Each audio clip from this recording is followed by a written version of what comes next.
Hey folks, welcome back. Another video for World of Warplanes. Heart of the Griffin continues, marathon for the MB5 continues, and today, as I've promised, I'm bringing you the closest thing to the MB5 you can get, a plane that went on sale just a few short weeks ago. It's almost identical to the MB5, and in a lot of respects is its equal, and in some respects is it's better. So I wanted to show you this to give you a little bit of insight on whether or not you should be pursuing the Martin Baker Marathon or paying for it even. So if you have this plane, Spitfire 16, a real workhorse at Tier 7, wonderful maneuver fighter, but also can push a little beyond its boundaries as well. And the only places where it does not stack up to the MB5, really, well, it's threefold. One, it does not climb as fast. And so that can be an issue if you're going in the vertical. Secondly, it does not have the top speed that the MB5 has, although the early reports from people who have the plane is the MB5 can't hit its top speed. So that may be a little bit of a push. And on paper, you say, well, two 20mm cannons and two 50 cal machine guns is not as good firepower-wise as the Martin Baker's 4 20mm cannons. But remember, these two 20mm are the Mark Vs. The Martin Baker only has the Mark IIs. So it's not quite the same. And in addition to that, I would say, it's a little bit weaker firepower plane, as you would expect out of this line. But when the 4 cannons overheat at 5 seconds, you're done. You got to let them cool down. The nice thing about having 250 cals is once you punch through the overheat numbers on the 20 cal, which I've just 20mm like I've just done right here, I can keep going with the 50s.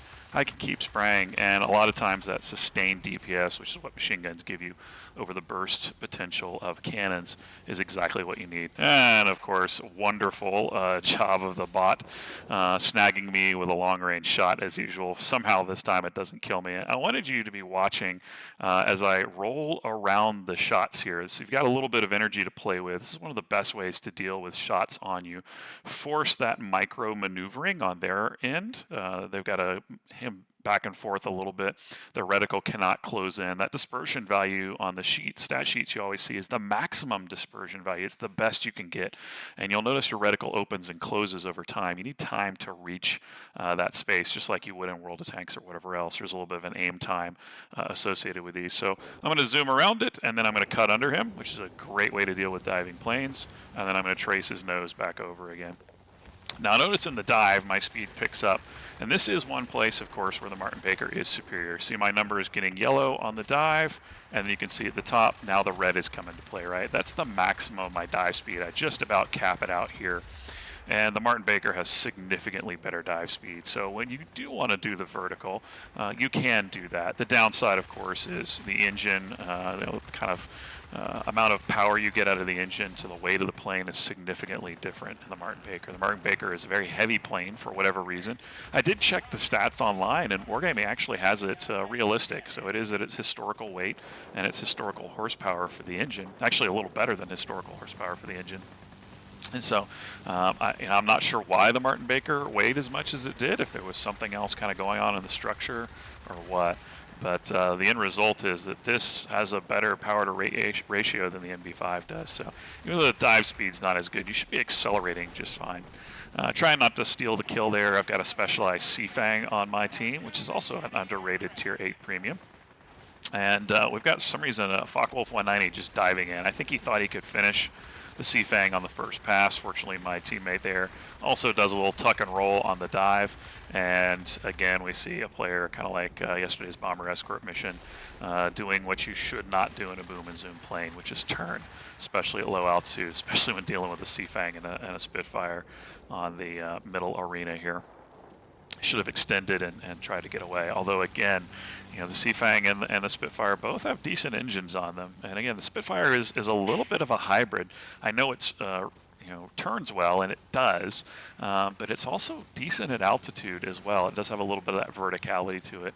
I compared it last time to the LA5 line, and that's very similar to this. The LA5 leans a little more to that boom and zoom style, but still has decent maneuverability. The Spitfire definitely leans towards maneuverability, but has a little bit of that verticality, boom and zoom element to it as well. I'm going to do the same thing here and pick up speed.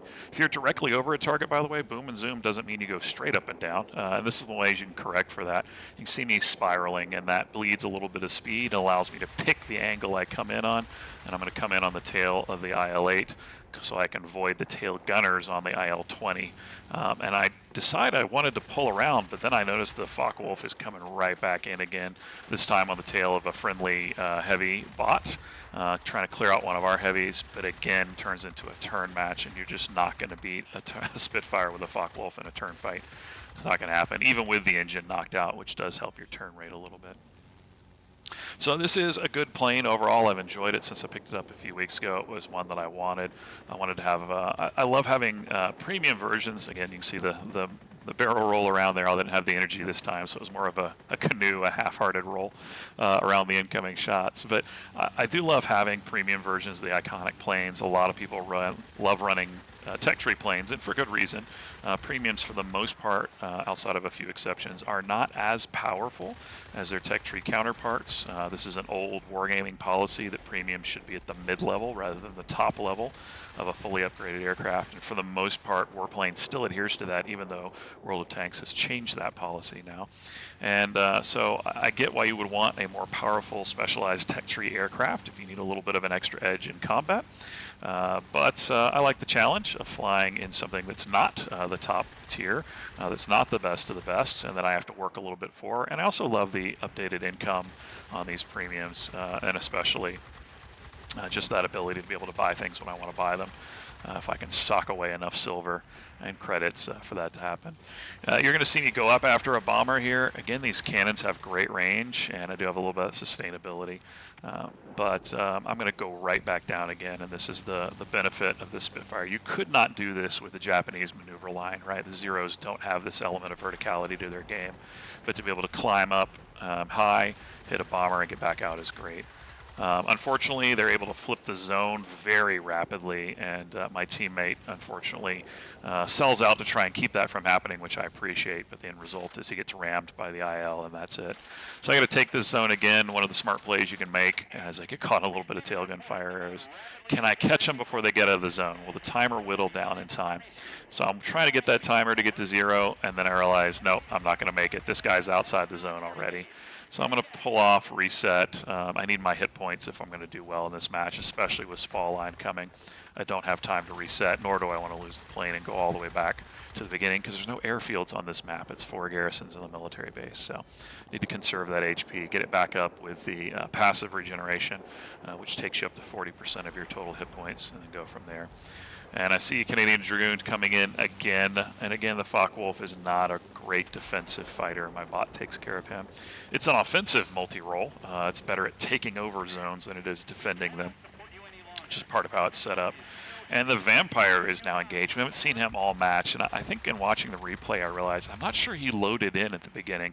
He was kind of floating across the map at low level, flying straight, and I think he just may have gotten disconnected for a bit before he came back in, which certainly benefited us in this match. If you ever have a player on your side disconnect, I'm sure you've noticed it's a huge uphill climb trying to get back into it. So we're sitting at the top of the charts here. We've done everything this plane is supposed to do, which is find a valuable location and sit on it. As a defensive fighter, especially one that's maneuver-based, this is the name of our game. The downside of a plane like this is, although you're great at maneuvering and locking down a zone, as we've done, the reality is it has less impact on the total battle, right? I can't go out and carry a match because I don't have the speed to be able to get to other zones, and that can be frustrating at times.